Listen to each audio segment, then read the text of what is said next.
프롤로그. 아버지가 세상을 떠난 날, 장남은 아버지 시신 앞에 서서 맹세했습니다. 나는 절대 아버지처럼 살지 않겠다. 정말 착하고 잘생기고 마음 따뜻한 사람이었었다. 그러나 세월은 그를 아버지보다 더 거칠고 잔혹하게 만들었습니다. 이것은 한 집안이 겪은 붕괴와 절망의 기록입니다. 어머니는 50대 초반에 홀로 남겨졌습니다. 순박했고 세상 물정에 어두웠습니다. 딸은 엄마가 가여워 외할머니를 모셔왔습니다. 외할머니는 작은 체구, 다리가 아파서 앉은뱅이 자세로 살았지만 누구보다 강한 정신력으로 집안을 붙잡으려 했습니다. 장남은 23살, 척한 심성을 가진 장남이었습니다. IQ 145의 천재라 불렸지만 아버지의 죽음과 함께 모든 것이 무너졌습니다. 아버지의 죽음을 틈타 몇몇 사람들이 수작을 부려 논 밭이 남의 이름으로 넘어갔고 엄마의 무지로 집안 땅은 사기꾼들에게 넘어가 버렸다. 분노한 그는 공부를 접고 집으로 내려와 어머니 곁에 머물렀습니다. 그때부터 그는 술과 욕설, 폭력에 휘말렸습니다. 엄마 때문에 내가 공부를 못했다. 인생이 망했다. 컵을 던지고 식탁을 뒤엎고 칼을 들며 협박했습니다. 그러나 어머니는 끝내 아들을 감쌌습니다. 저 아이가 불쌍하다. 내가 아니면 누가 지켜주겠냐. 이 모든 게 어미인 나로부터 저리된 거라 생각을 했기에 외할머니는 분통을 터뜨리며 울부짖었습니다. 저 애미는 저 미친놈을 그래도 감싼다니 저래서 집안이 망하는 거다. 그리고 그날이 왔습니다.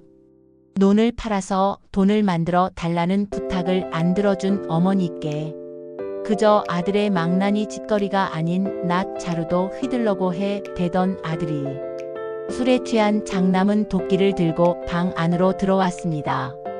엄마, 오늘 내가 끝장을 보겠다며 휘쾅 도끼가 바닥에 꽂혔습니다. 어머니는 아들을 껴안으며 말했습니다. 얘야 제발 그만해라. 내가 다 잘못했다.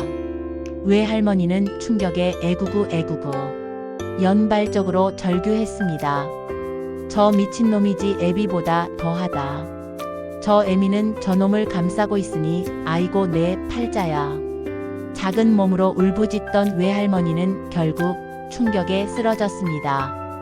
그날의 공포는 가족 모두의 영혼에 깊은 흉터로 남았습니다. 그날 이후 집안은 완전히 무너졌습니다. 어머니는 기력이 쇠했고 딸은 공포 속에서 청춘을 보냈습니다. 장남은 여전히 술과 분노 속에 살았습니다. 그러나 어머니는 끝내 그를 감싸며 보듬었습니다. 그 사랑은 족쇄였고 희생이었습니다. 그렇게 10여 년의 세월이 흘렀습니다. 처음엔 보기 좋던 체구였던 어머니는 점점 마르고 초췌해졌습니다. 체중은 20kg이나 빠졌고 일상이 아들의 망나니 짓으로 인한 간땡이가 쫄리는 심정으로 매일 살얼음판처럼 불안한 생활은 아들의 스트레스로 매일 조금씩 어머니의 간땡이는 굳어가고 있었고 결국 간경화가 찾아와 피부와 눈은 노랗게 변해갔습니다.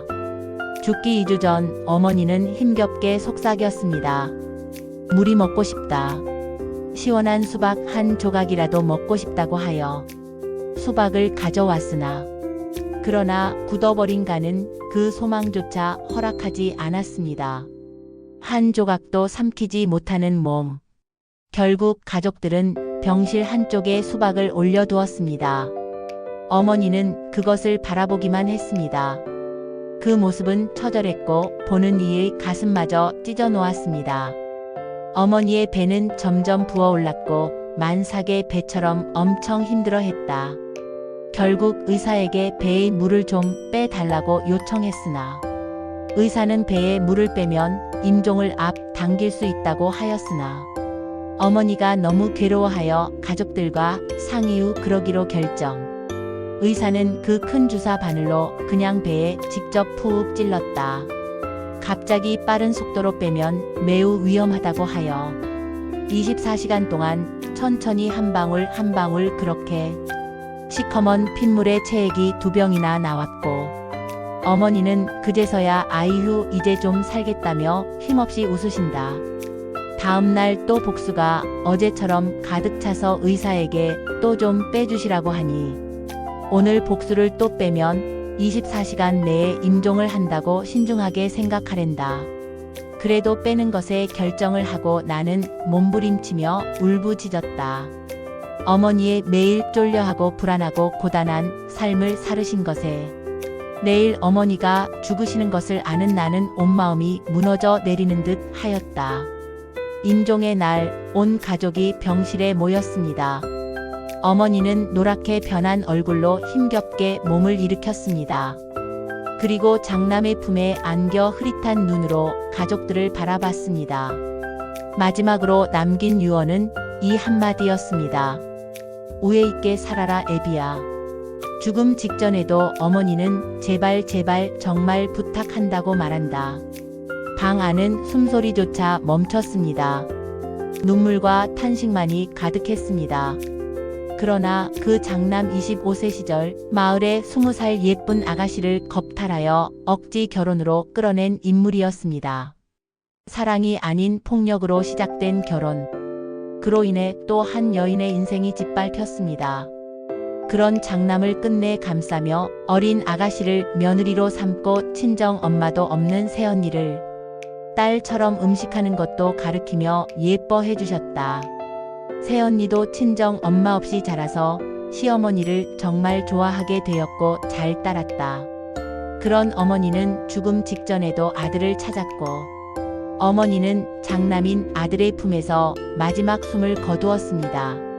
그날 새언니는 인자했던 친정 엄마처럼 대해준 것에 미친 사람처럼 울부짖었다. 외할머니는 그 장면을 끝까지 지켜보다 작은 몸으로 가슴을 치며 울부짖었습니다. 내 딸이 저 장남 놈만 감싸다 죽었구나. 남의 집 처녀까지 망쳐놓고 그래도 애비라니 아이고 내 팔자야. 가족이란 무엇일까요? 피를 나눈 인연이 가장 큰 상처가 되기도 하고 모성이 가장 깊은 비극을 낳기도 합니다. 그러나 상처는 덮으면 썩습니다. 꺼내야 치유가 시작됩니다. 상처는 숨기지 말라. 꺼내라. 말하라. 그것.